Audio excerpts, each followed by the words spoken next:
الحمد لله وكفى وسلام على عباده الذين اصطفى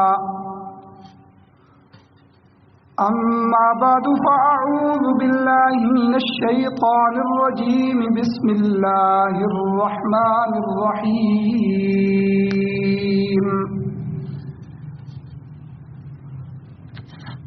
يا أيها الذين آمنوا كتب عليكم الصيام كما كتب على الذين من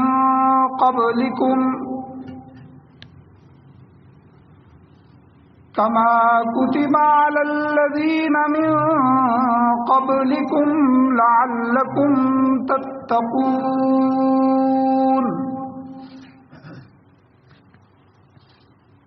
أياما معدودات فمن كان منكم مريضا أو على سفر فعدة من أيام أخر وعلى الذين يطيقونه فدية طعام مسكين فمن تطوع خيرا فهو خير له وأن تصوموا خير لكم إن كنتم تعلمون صدق الله العظيم وصدق رسوله النبي الأمي الكريم. اللهم صل على سيدنا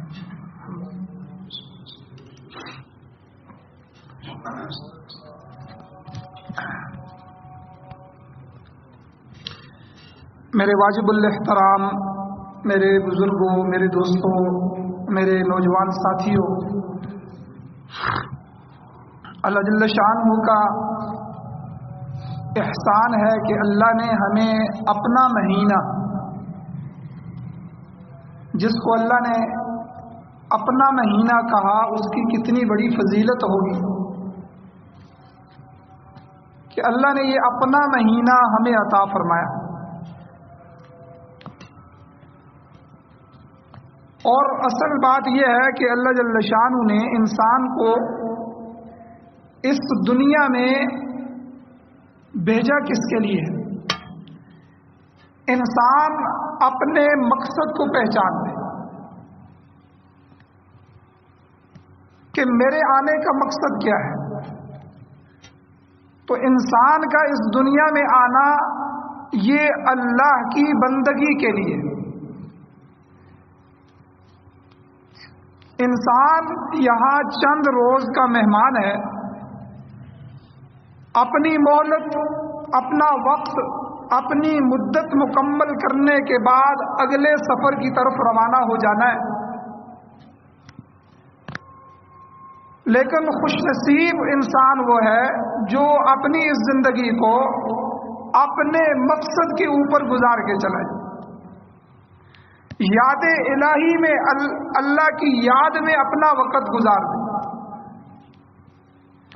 جو اللہ رب العزت کی رضا جوئی کے لیے، اس کی رضا حاصل کرنے کے لیے، اس کے قرب کو حاصل کرنے کے لیے ہر لمحے بے قرار رہے، برقرار رہے، جس کا ہر عمل سنت نبوی صلی اللہ علیہ وسلم کے مطابق ہو جائے، جس کا ہر کام شریعت مطہرہ کے مطابق ہو جائے، ایسا انسان دنیا میں بھی کامیاب اور آخرت میں بھی کامیاب. قرآن مجید میں اللہ تعالیٰ نے ایسے انسانوں کے متعلق فرمایا فقد فاز فوزا عظیما. پکی ٹھکی بات ہے کہ یہ لوگ کامیاب ہو گئے، اور تھوڑے کامیاب نہیں، فوزا عظیما، بہت بڑی کامیابی.